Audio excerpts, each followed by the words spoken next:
Majlis dengan segala hormatnya mempersilakan Yang Amat Berhormat Datuk Seri Anwar bin Ibrahim, Perdana Menteri, naik ke pentas bagi menyampaikan ucapan beliau. Dipersilakan Yang Amat Berhormat Datuk Seri.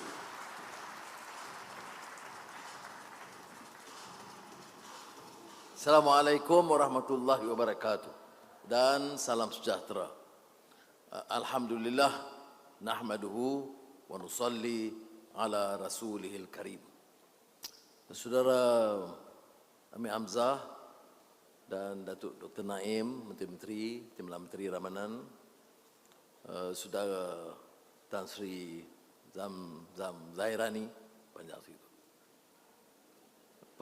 Presiden dan pengurusan Maybank, rakan-rakan saya muliakan. Saya ucap setinggi tahniah selain dari kesyukuran kerana dapat bersama dengan keluarga Maybank untuk bukan saja mendengar tetapi turut bangga kerana prestasi dan kejayaan Maybank di Malaysia dan di rantau ini. Maybank merupakan suatu instrumen ataupun institusi kewangan gergasi dan telah melakar sejarah bersama dengan perkembangan ekonomi negara kita. Dan seperti mana yang kita sedia maklum, tunggak kekuatan ekonomi juga pada keupayaan, kekuatan, kelestarian institusi keuangannya. Dan kita ikuti perkembangan Maybank dan pengurusannya tahu saya selalu memberikan beberapa penegasan, tapi saya terpaksa akui bila ada prestasi yang membanggakan, ini termasuk kepantasan Maybank untuk mengikuti perkembangan semasa, menggunakan instrumen-instrumen keuangan yang lebih canggih dan semasa, mematuhi peraturan-peraturan yang ketat sama ada diawasi oleh Bank Negara atau mengikut Basel. Dan ini dengan rekod dan prestasi ini memberi keyakinan bukan saja kepada rakyat yang memanfaatkan tetapi juga kepada pelabur. Kerana inovasi yang disebut daya cipta, pengenalan baru ini mencabar dan kita tidak boleh tunggu dalam kerangka pemikiran lama. Sering saya tegaskan tentang permasalahan negara kita dalam apa yang disebut pasca normal. Kita hidup dalam keadaan pasca normal, post normal times. Dan saya dah minta pendengar dan khalayak banyak dah hafal apa dia ciri post normal times itu. Dia chaos, kompleks dan full of contradictions. Dia tidak ada satu pendekatan biasa. Dan dengan transformasi digital, dengan permasalahan politik dan peperangan bersama ada Ukraine, Russia dan serangan ganas rejim Zionis Israel di Gaza dan ketegangan di beberapa daerah lain, cabaran iklim yang dahsyat, permasalahan penghijrahan rakyat, jutaan orang, massive migration. Ini yang menyebabkan bahawa isu itu chaotic, complex and full of contradictions. Dan masalahnya itu tidak satu. Dia memerlu dan menuntut kita membuat perubahan cara yang paling pantas cepat. Yang disebut pace untuk melakukan dan effect change and reform tidak boleh dalam standard lama. Kerana masalah-masalah ini berlaku semua semasa. Kita nak tunggu perang selesai, kita nak tunggu reda masalah cabaran iklim atau nak tunggu digital transformation yang pesat, semuanya berlaku dalam masa yang sama yang disebut simultaneity. Dia semuanya berlaku dalam keadaan sama. Ia menuntut pengurusan yang peka. Saya selalu gurau dalam politik ni, banyak yang peka. Tapi yang saya maksudkan peka. Nasib baik Tan Sri dan pengurusan di Maybank ni ramai yang peka. Maknanya, kalau betul kita mau jadikan institusi gergasi ini hebat, dikagumi dan menjana pertumbuhan dan menarik minat pelaburan dan juga kepantasan kelajuan peningkatan operasi dan juga keberhasilan bank, ini menunjukkan kita harus mengambil langkah-langkah itu segera. Saya tidak pernah menjadi banker, jadi saya tidak boleh mengajar saudara. Tapi saya ikuti dari dekat, puluhan tahun lamanya. Dan saya tidak boleh nafikan, walaupun saya terdiri daripada orang yang selalu lebih kritis, lebih mendesak supaya sesuatu berlaku dengan lebih baik, tidak sabar untuk melakukan perubahan dan keras terhadap penyelewengan dan rasuah. Saya salute kepada pengurusan Maybank kerana mencatat yang baik. Tetapi demikianlah keadaannya dalam post-normal times. Cabarannya besar, cabarannya mendesak, dan cabarannya menuntut pengurusan yang sangat peka dan mau melakukan perubahan dengan pantas. Kerana cabaran itu berlaku dalam masa yang sama, yang saya sebut tadi, simultaneity. Dan ini terserah pada saudara, sama ada kepakaran dalaman atau luaran untuk menjadikan Maybank ini sebagai gergasi dari institusi keuangan yang kita sama-sama banggakan dan boleh menjana pertumbuhan ekonomi. Dan saya tegaskan sekali lagi bahawa tunggak dalam sistem ekonomi negara itu juga institusi keuangan. Dan kalau institusi keuangan itu gagah perkasa dan diyakini, ia akan membantu perhatian dan keyakinan rakyat dan pelabur sama ada domestik atau luar negara. Seperkara lain yang terkait dengan isu kepantasan, kecekapan dan keupayaan pengurusannya mengurus adalah keprihatinan terhadap nasib pekerjanya dan program-program yang selari dengan tuntutan negara. Dalam ekonomi madani, kita gariskan beberapa keutamaan. Dia termasuk keutamaan dalam bidang yang saya sebut yang relevan hari ini tentang PMKS. Dan sekali lagi terima kasih kerana pembiayaan keseluruhannya itu mencecah 44 bilion ringgit. Ini bukan jumlah kecil. Ya. Tetapi dalam program madani ini, kita juga tekankan tentang masalah apa yang disebut security makanan. Ya.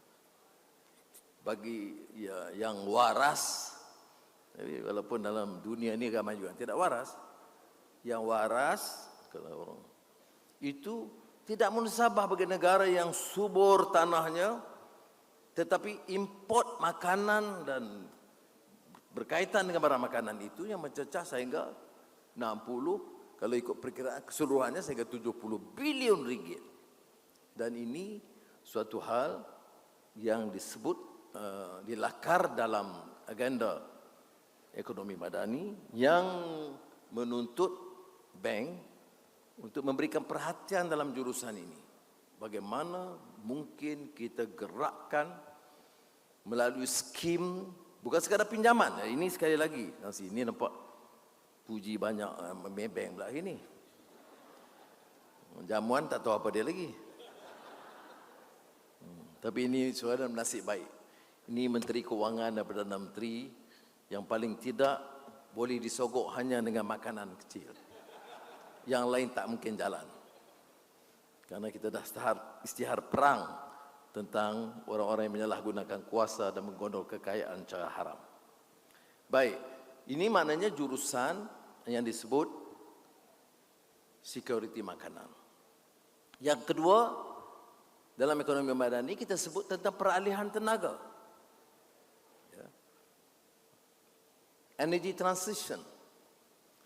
Ya. Kerana kita ada cadangan tentang sama zero carbon atau tidak, ya, tapi soalnya mesti ada langkah-langkah segera, dan langkah-langkah ini akan berhasil dengan upaya semua pihak, ya, kerajaan, kementerian-kementerian dan institusi keuangan, utamanya Maybank yang harus I'm stressing Maybank in front of many other bankers because they are supposed to take the lead. Anything goes wrong, the focus and the blame goes to Maybank. Jadi dalam peralihan tenaga atau energy transition, ya, juga memerlukan dana yang besar. Green energy, hydrogen dan solar seperti mana rancangan-rencana yang akan dikendali oleh domestic enterprise. Berikutnya ialah tentang apa yang disebut transformasi digital, digital transformation. Dan digital transformation itu menuntut kita cepat nantinya.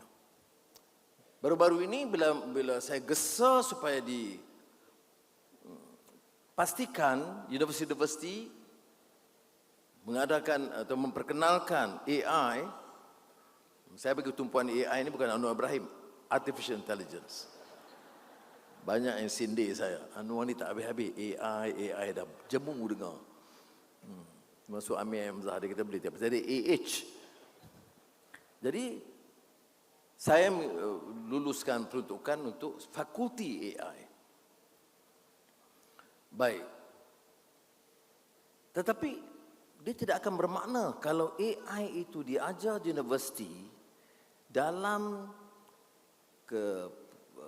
skim dan pelaksanaan cara dulu. Dia bawa kepada kertas kerja, bawa kepada fakulti oleh dekan, bawa kepada board of studies, bawa kepada majlis universiti, kemudian patah balik kepada Kementerian Pendidikan Tinggi, okey, kaji balik. Jadi mengambil masa 1 tahun, 2 tahun. Jadi kita harus faham tentang saya yang sebut tadi tentang post-normal times. Bahawa pelaksanaan itu dalam proses yang mesti cepat dan mesti menyeluruh. Kerana pace of change itu dah terlalu unprecedented dan segera. Saya percaya bank pun harus begitu. Apakah bank harus menunggu hasil latihan dari universiti? Jawabnya ya. Tetapi keupayaan bank juga adalah untuk melatih seperti mana telah dilakukan. Itu berdasarkan laporan Tan Sri tadi. Saya belum tengok secara terperinci, tapi saya percayalah in good faith. Ya, maknanya ada jenis-jenis latihan untuk menentukan tahap kemahiran dan kepakaran AI itu yang mengatasi keupayaan universiti dalam keadaan biasa. Saya berjumpa punya Infineon, Nvidia, Google, Amazon. Infineon yang di Kulim High Tech, ya. Malah juga Geely, Proton. Semuanya mengatakan bahawa program latihan kita itu baik, jurutera yang dihasilkan oleh universiti itu membanggakan, tetapi tanpa kecuali semuanya menyatakan perlu ada tumpuan kerana kekurangan niche, the higher end expertise and level of sophistication among our graduates and engineers and IT experts. Ya. Apa dia? Dia itu bidang terkini dan tercanggih. Nah, ini saya nak gesa supaya Maybank terus memberi penekanan ini selain daripada sinergi yang boleh dilakukan bersama universiti.